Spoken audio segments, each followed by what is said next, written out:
আসসালামু আলাইকুম শিক্ষার্থীরা, আমরা এখন পার্ট 2 নিয়ে আলোচনা করব আমাদের ভিডিওর।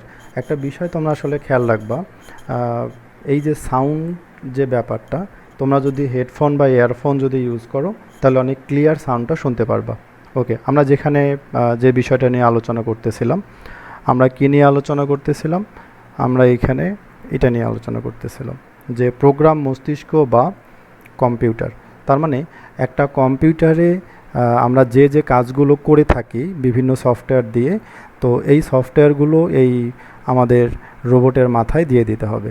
তারপরে রোবট ওই প্রোগ্রাম তুমি যা করে রাখছো সফটওয়্যারের ভিতরে, ওই প্রোগ্রাম অনুযায়ী রোবট আমাদের কাজগুলো করবে, আমাদেরকে কাজে হেল্প করবে। এখন কি আছে? অনুভূতি। এই যে বললাম, রোবটের মধ্যে অনুভূতিটা দিতে হবে, কারণ অনুভূতি না দিলে সে একটা বস্তুকে কিভাবে ধরবে, অনেক শক্ত করে নাকি নরম করে, তা নাহলে বোঝা যাবে না। তাহলে একটা বস্তুকে কিভাবে ধরতে হবে, একটা বস্তুকে টাচ করলে সে যেন বুঝে যেটা নরম নাকি শক্ত, এবং ওই বিষয়টা কি হতে পারে, এটা কি কাঠ নাকি লোহা নাকি মানুষ, এই বিষয়গুলো সে জেনে তারপরে তার মধ্যে সংরক্ষণ করে রাখবে। এরপরে তার মনিব যদি চায় যে সে দেখবে, না চাইলে দেখবে না। অর্থাৎ অনুভূতির ব্যবস্থাটা তার মধ্যে আমাদেরকে অবশ্যই করে রাখতে হবে। আমরা এরপরে এখন দেখব পরিবর্তন করা, যেটা বললাম ম্যানিপুলেশন, মানে কোনো একটা বস্তুকে এক স্থান থেকে আরেক স্থানে স্থানান্তর করার ব্যবস্থা রাখতে হবে। এগুলো কিন্তু আমরা রোবটের উপাদান নিয়ে আলোচনা করতেছি। এখন আমরা দেখব রোবটের ব্যবহার। রোবট তাহলে কই কই ব্যবহার করা যায়? তুমি চিন্তা করো, আমি কিছুক্ষণ আগে একটা সিনেমার কাহিনী বললাম, ওই পুরো কাহিনীটার অংশগুলোকে আমরা কিন্তু রোবটের ব্যবহার হিসাবে রাখতে পারি। তার মধ্যে একটা অংশ দেখো, ম্যানুফ্যাকচারিংয়ে। ম্যানুফ্যাকচারিং বলতে শিল্প কারখানা কাজের কথা বোঝানো হচ্ছে, যে কোনো যদি তুমি গাড়ি তৈরি করো বা যে কোনো ধরনের যন্ত্রাংশ তৈরি করো, এ সকল ক্ষেত্রে আমরা রোবট ইউজ করতে পারি। এগুলো প্রত্যেকটা এক একটা রোবট। তা দেখা যাচ্ছে এতে আমার লাভ কি? এতে রোবট ক্লান্তিহীনভাবে দিনে 24 ঘন্টা কাজ করতে পারবে। ফলে কি হবে? ফলে আমাদের কোম্পানির অনেক উন্নতি সাধন হবে, তাই না? এই কথাগুলো কিন্তু তোমরা লিখবা ম্যানুফ্যাকচারিং লিখে আমি যে কথাটা বললাম সেটা। আচ্ছা, এখন দেখো তো চিত্রে কি দেখা যাচ্ছে? দেখে মনে হচ্ছে এটা একটা বোম, অ্যাটম বোম, তাই না? অ্যাটম বোম না, এটা একটা বোম। এখন দেখো তো, এটা যে কোনো সময় ব্লাস্ট হতে পারে। এখন এই এই সকল সিচুয়েশনে যদি আমি কোনো মানুষকে পাঠাই, তাহলে মানুষের প্রাণহানি হতে পারে। তাহলে এই সকল কাজে আমি কি করব? রোবটকে পাঠাবো। তাহলে ওর বিপজ্জনক কাজে আমরা রোবটকে ইউজ করতে পারি। তুমি এই কথাগুলোই লিখবা, গিয়ে সে কী করবে? এটাকে সে নিষ্ক্রিয় করবে। ওকে। আচ্ছা, এরপরে দেখো যে ঝুঁকিপূর্ণ কাজে, আমরা যে পারমাণবিক কারখানায় যে আমরা যারা শ্রমিকগুলো যারা কাজ করে, এখানে তো বিভিন্ন উপাদান থাকে যেগুলো আমাদের শরীর মানসিক দুইটার জন্যই ক্ষতিকর। এখন এই ক্ষতিকর হাত থেকে মানুষকে বাঁচানোর জন্য আমরা রোবট ইউজ করতে পারি, ফলে আর কোনো ধরনের সমস্যা হবে না। তাহলে এই সকল ঝুঁকিপূর্ণ কাজে আমরা রোবট পাঠাতে পারি বা রোবট দিয়ে করতে পারি। নিরাপত্তার কাজেও আমরা রোবট ইউজ করতে পারি। এরপরে কি? ভারী শিল্প কারখানায়, তাহলে এগুলোর বর্ণনা কিন্তু তুমি নিজেই এখন লিখতে পারবা। এরপরে দেখো সামরিক ক্ষেত্রে। সামরিক ক্ষেত্রে কী লিখবা? তুমি একটু থিঙ্ক করো, যে কোথাও যদি কোনো যুদ্ধ লাগে, তাহলে ওই সকল ক্ষেত্রে আমরা কোনো সেনাবাহিনী না পাঠিয়ে রোবট পাঠাতে পারবো। তাহলে রোবটের মাধ্যমে আমরা যুদ্ধ করতে পারবো, তাহলে মানুষের প্রাণহানিটা বেঁচে যাবে। সামরিক ক্ষেত্রে আমরা এই ক্ষেত্রেই একটা রোবট ইউজ করতে পারি। এরপরে দেখো ঘরোয়া কাজের কথা বলা আছে, বা কোনো রেস্টুরেন্টেও তুমি একটা রোবট ইউজ করতে পারো। ঢাকায় তোমার হচ্ছে ধানমন্ডিতে এরকম একটা রেস্টুরেন্ট আছে যেখানে রোবট দিয়ে কাজ করানো হয়, খাবার সার্ভ করা হয়। তাহলে আমরা ঘরোয়া কাজে রোবট ইউজ করতে পারি। এরপরে চিকিৎসায় দেখো, এমন কিছু কিছু অপারেশন থাকে যেগুলো খুবই জটিল। এই জটিল অপারেশনগুলো যদি মানুষ দিয়ে করা হয়, দেখা যাচ্ছে যে এখানে মানুষের মৃত্যুর বা রোগীর মৃত্যুর সম্ভাবনা থাকতে পারে। তাহলে এ সকল ক্ষেত্রে নিখুঁতভাবে অপারেশন করার জন্য আমরা রোবট ইউজ করতে পারি। তাহলে এ সকল ক্ষেত্রে আমরা রোবট ইউজ করব। এরপরে দেখো কি? গবেষণায়, আমরা গবেষণাগারেও রোবট ইউজ করতে পারি। মহাকাশ গবেষণায় কিভাবে? যে একটা মানুষকে আমি মহাকাশে পাঠাবো, এখন ওই জায়গাটার সিচুয়েশন কি, মানুষটা আদৌ সেখানে গিয়ে পৌঁছাবে কি না, বাঁচবে কি না, আমরা তো বুঝতে পারবো না। এই জন্য এই সকল সিচুয়েশনে আমরা রোবট পাঠাই দিব, রোবট সেখানে নামবে, এরপরে ওর সাথে তো কানেকশন থাকবেই, এরপরে যা যা করা দরকার সেগুলো সে রোবট করবে, এবং পৃথিবীতে সেগুলোর সে কী করবে? অ্যান্সার পাঠাবে। সেখানে যেখানে সে নামলো সেটা সে অনুভূতি পেয়ে যাবে, শক্ত না নরম, দেখতে কেমন, ইট পাথর বালি সিমেন্ট কি, এই ইনফরমেশনগুলো সে পৃথিবীতে পাঠাতে পারবে। এইগুলোই হচ্ছে আমাদের রোবটের ব্যবহার। এগুলো হচ্ছে তোমাদের বাড়ির কাজ, যে রোবট কি প্রাত্যহিক জীবনে রোবোটিক্সের ব্যবহার লিখতে হবে।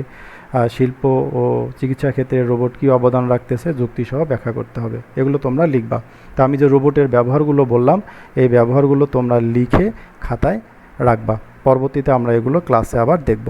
ওকে, তাহলে আশা করি তোমরা রোবট এটা বুঝতে পারছো। আমরা এখন নতুন একটা টপিকস নিয়ে আলোচনা করব। আমাদের এখনকার টপিকসটা হচ্ছে হ্যাকিং। হ্যাকিং কি বলো তো?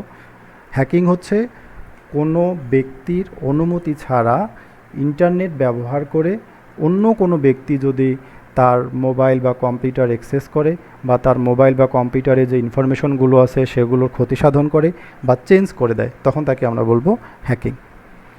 তাহলে দেখো, তাহলে হ্যাকিং এই অধ্যায়ে আমরা এই হ্যাকারদের, আবার আমরা জানি যে বিভিন্ন ধরনের হ্যাকারও আছে, তাই না? আমরা হ্যাকারদের সম্বন্ধেও জানতে পারবো। তাহলে হ্যাকিং কি? যে প্রোগ্রাম রচনা ও প্রয়োগের মাধ্যমে কোনো কম্পিউটার সিস্টেম বা নেটওয়ার্কের ক্ষতি সাধন করাকেই বলা হচ্ছে হ্যাকিং। তাহলে যারা এই হ্যাকিং করে তাদেরকে আমরা কি বলবো? তাদেরকে আমরা বলবো হ্যাকার। বোঝা গেছে? তাহলে হ্যাকিং কি আর হ্যাকার কি আমরা বুঝলাম। এখন এই হ্যাকিংগুলো আসলে হচ্ছে কিভাবে? তারা ইন্টারনেট ব্যবহার করতেছে, ইন্টারনেট ব্যবহার করে বিভিন্ন ধরনের হ্যাকার আছে, এরা কি করতেছে? তোমার ইনফরমেশনগুলো দেখতেছে, দেখে তাদের প্রয়োজন অনুযায়ী ইনফরমেশনগুলো চুরি করতেছে। যেমন কয়েক বছর আগে তোমার হচ্ছে বাংলাদেশ ব্যাংকে টাকা চুরি হয়ে গেল, হ্যাঁ? তো এই ধরনের বিভিন্ন ধরনের হ্যাকার আছে, এরা ইন্টারনেটের মাধ্যমে কাজগুলো করে থাকে। তো হ্যাকারগুলো কি কি আছে আমরা দেখি। কয়েক ধরনের হ্যাকার, একটা হচ্ছে হোয়াইট হ্যাট হ্যাকার, একটা হচ্ছে ব্ল্যাক হ্যাট হ্যাকার, আর একটা হচ্ছে গ্রে হ্যাট হ্যাকার। এগুলো তোমরা দেখছো ক্লাস 9-10-এ। তাহলে এখন হোয়াইট হ্যাট হ্যাকার কারা? এরা কোনো ক্ষতি করে না, এরা শুধু দেখবে যে তুমি কি কি করতেছো, এদের কাজ হচ্ছে এটাই। ওকে, আচ্ছা, এবার আমরা দেখব কি গ্রে হ্যাট হ্যাকার। এদের কাজটা হচ্ছে তুমি যে সিস্টেমটা ইন্টারনেটে ব্যবহার করতেছো, যে নেটওয়ার্ক আছে, তুমি যে ওয়েবসাইট ইউজ করতেছো, তারা সেখানে ঢুকবে, ঢুকে দেখবে যে কি কি দুর্বলতা আছে, কি কি সমস্যা আছে, দেন ওরা তোমাকে জানাবে। জানানোর জন্য ওরা জেনে যাবে তুমি মালিক, যা আমার তো এই সমস্যা, যে কোনো সময় হ্যাক হয়ে যেতে পারে। তখন তুমি ওদেরকে বলবা ঠিক আছে তোমরা এই কাজটা করে দাও। ওরা কাজটা করে দিবে, ঠিক করে দিবে এবং তোমার কাছ থেকে টাকা নিবে। এটাই হচ্ছে গ্রে হ্যাট হ্যাকার। এরা কি করবে? যে তোমার দুর্বলতা খুঁজে বের করে তোমাকে জানাবে এবং তোমার সমস্যার সমাধান করে দিয়ে কিছু টাকা ইনকাম করবে। এরপর আরেকটা হচ্ছে আমাদের ব্ল্যাক হ্যাট হ্যাকার। এরা হচ্ছে আমাদের যে কোনো তথ্যগুলো চুরি করে এবং আমাদের ক্ষতি সাধন করে, এটাকে আমরা বলছি ব্ল্যাক হ্যাট হ্যাকার। তাহলে হ্যাকিং কি? তাহলে হ্যাকিং আমাদের অবশ্যই নৈতিকতা বিরোধী, তাই না? তাহলে হ্যাকিং নৈতিকতা বিরোধী কর্মকাণ্ড ব্যাখ্যা করো, এটা তোমাদের খ নম্বরের প্রশ্নে থাকে। তাহলে এই অ্যান্সারটা তোমরা এখন আশা করি লিখতে পারবা। তাহলে প্রথমে হ্যাকিংয়ের সংজ্ঞা দিবা, এরপরে হ্যাকিংয়ে কি ঘটে না ঘটে সেই বর্ণনাগুলো দিবা, নিজে থেকে দিবা। তাহলে তোমরা মোটামুটি 2 নম্বরের একটা অ্যান্সার পেয়ে যাবা। আশা করি তোমরা এই বিষয়গুলো বুঝতে পারছো। এই হোমওয়ার্কগুলো তোমরা এখন করবা, আর এগুলোর সাথে সাথে খাতায় লিখে রাখবা, কারণ না হলে পরে ভুলে যাবা। বুঝতে পারছো?